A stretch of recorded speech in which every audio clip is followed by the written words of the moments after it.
You have absolutely genius, life-changing ideas that excite you and make you want to work on them, but for some reason, you just cannot get yourself to bring them to life. I completely understand that feeling. I have been there. So, in this video, we're going to talk about how us as creative, free spirited, flowy individuals can stop resisting structure, how to befriend structure so that we may bring our ideas into reality. And don't worry, we're not going to talk about setting goals and making schedules. This video is also going to be especially relevant to you if you are or aspire to be a business owner, a freelancer, or a creative who wants to create something out of nothing on your own terms. So I'm naturally very free spirited, rebellious. My mind is very creative. I'm an ideas person. Like if you ask me to come up with an idea for something or to create something, I will. But I really used to struggle with structure to bring those things into reality. And I noticed that I fight against structure even when it's imposed by me and when it's to my own detriment. It could be maybe because when I was younger, I went to a very strict boarding school where every second of my day was planned to like when I woke up to when I went to sleep, when I worked, when I ate, when I pooped. It could be that. But in time, I have learned to really embrace structure. And I have learned that structure can feel really comforting, reassuring, provide clarity. And I mean, really, it's essential to bring my ideas into reality. So, structure really is an essential part of manifesting. So, here are some signs that you struggle with structure. And I have done all of these things. You create a structure for yourself, whether it's a schedule or whatever, and you don't stick with it. It actually kind of brings you a little pleasure to know that you have a schedule and you're going against it. I know that sounds really like silly, but that's how it feels. Or you may actually impose a lot of structure to the point where it really kind of becomes impossible to follow. It becomes really deadening, and then you feel really bad about not following it. Oh, another thing that happens is that you start working on something. Let's say you're working on a new project, and then you remember that you forgot to send an email, so you start writing the email, but then you remember that you forgot to pay some bill, and then you remember that you forgot to answer your friend from the other day, so you kind of start doing 10 things but really never end up finishing any of them. Another thing is that if someone asks you what you did last weekend, you may have to think a little bit to recall what you did. So maybe feeling a little bit airy, like ungrounded. And the last thing I wanted to mention is that your desktop is probably a mess. And you may have like 40 tabs open. I actually have quite a lot of tabs open right now on my laptop. So guilty. All right, let's talk about structure. So, what is structure? Why is it important? A structure is like a container through which energy, ideas, and life itself can take form. Without structure, energy just dissipates everywhere. It becomes everything but nothing at the same time. Structure is what allows energy to become something specific. So you can think about this cup, right? If it had holes in it, my cup of tea, the tea would just flow everywhere. I wouldn't be able to have this specific cup of tea and enjoy this moment. And in the same way, some people think that they don't have enough energy, enough creativity or ideas. But actually, it's the container that is weak that cannot hold the energy, the ideas, and bring them into a specific form. In various esoteric teachings and spiritual traditions, structure is most commonly associated with the first energy center, or the root chakra. The root chakra is what brings or grounds your spirit into this physical reality on earth. And in the same way, you can use your root chakra to bring your ideas from higher planes into this physical reality. The root chakra represents foundations, physical structure, stability, and the ability to stay groundedness. A house or a building with a weak structure, with a weak foundation, collapses. And in the same way, if your root chakra is weak, the journey towards bringing your ideas to this physical reality fails. So,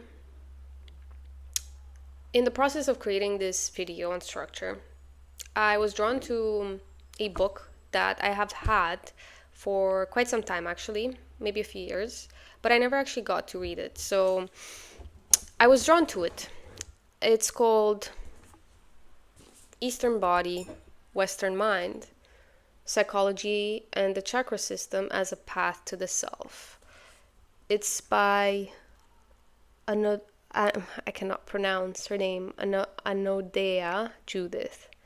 I'm not familiar with her. I don't really know who she is, but I really enjoyed this book, and it really brought a lot of insight about the root chakra.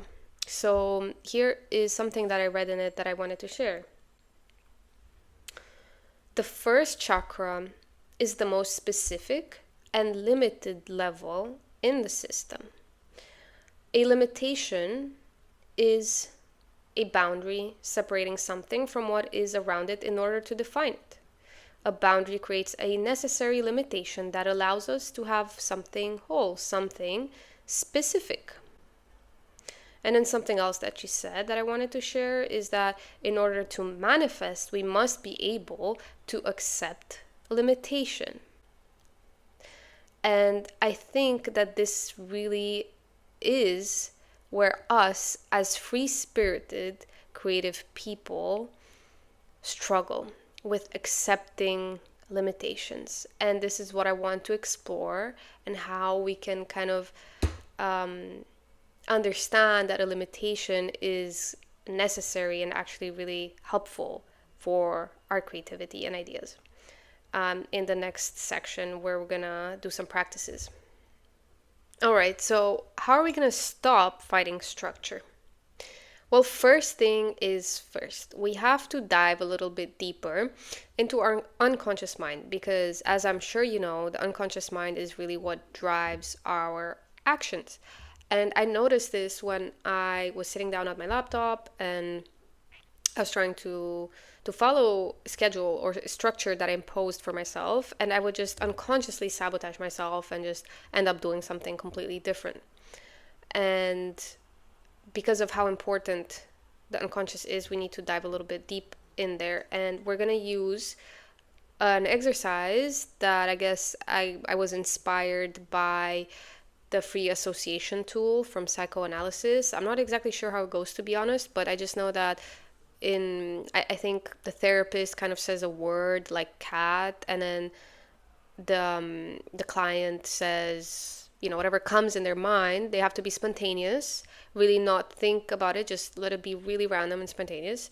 And through these words, the therapist can kind of get a a better idea of what's going on in the unconscious mind of the client.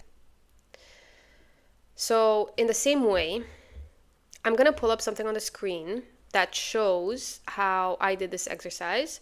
And you don't have to do it like this. You can journal about it if you want. But basically, you put up the word structure on a piece of paper and see what comes up for you. Maybe it's a feeling that comes up. Maybe it's fear. Maybe, who knows? Maybe it's a person. Maybe it reminds you of a person. Or maybe there's a particular event, a memory that comes up in your mind. Journal about it. As Eckhart Tolle says, awareness is the greatest agent towards change. I think it's very important to really be aware of what is in your unconscious mind related to to structures, so that next time you kind of impose a structure for yourself, you understand what is going on in your unconscious. So your associations, of course, may be completely flawed, but that is your experience. That is what is there right now. Of course, that doesn't mean that you can't start to create new associations. As I said, I have really started to embrace structure as something that is very comforting. It really provides a sense of comfort, of feeling nurtured, and of clarity. Also, I have worked with myself, but also with clients in my psychic readings, where I can work with my spirit guides to shift energy and information in your energy field that really reprograms. It can reprogram these associations, and you see those changes in your life. So if you want to find out more about my services, you can check out the link somewhere below. The next thing with structure, to really make it work for you, you need to understand and experiment to see how much structure is right for you, because not everyone is the same. And if you are a creative person, you probably don't need as much structure as someone else that really loves structure and they thrive in structure. You need to really experiment and see what works for you.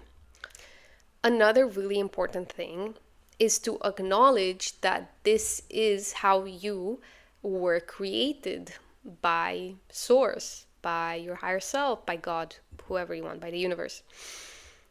And not everyone is the same. Everyone is created in a very particular way on purpose.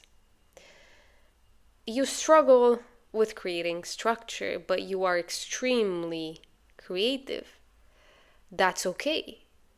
Of course, that doesn't mean that you can't work on implementing structure in order to help your creativity. Of course you can. But it's fine to be this way. There are people that are really, really good with structure, but they struggle with creativity. We're all different, and it's okay to be the way you are. Okay, so this is a really, really big one. It is really important. Let's call it the identity issue. So, I don't know about you, but I really love that I'm a creative, flowy, free-spirited person. I love this about myself. I really deeply identify with this. And for some reason, I have, I guess, a negative connotation with people that are really structured. It's like they're more robotic somehow. And I don't want to become like that. And I think that, this is one of a creative person's biggest fear, to lose their spark if they add more structure. But here's the thing. You have to start thinking of structure as creativity's best friend. Because with structure, creativity will flow a lot more, actually. And this is the paradox. So I found another quote in this book that I'm going to share with you because I love it. When we cooperate with first chakra limitations, our energy builds up and naturally expands to other levels. When we rebel against these limitations, we are kept in survival mode and are unable to get our liberating current up off the ground. The essential paradox here is that we must accept limitation in order to transcend it. So, embracing structure won't change who you are, it will actually amplify, magnify your creativity, and it will allow you to really bring your ideas into reality. So, if you enjoyed this video, I'm going to create another one on how to create more structure in your life energetically. And also, if you would like additional support with this, you can find my website below and my services. Thank you for being here with me. I really appreciate you.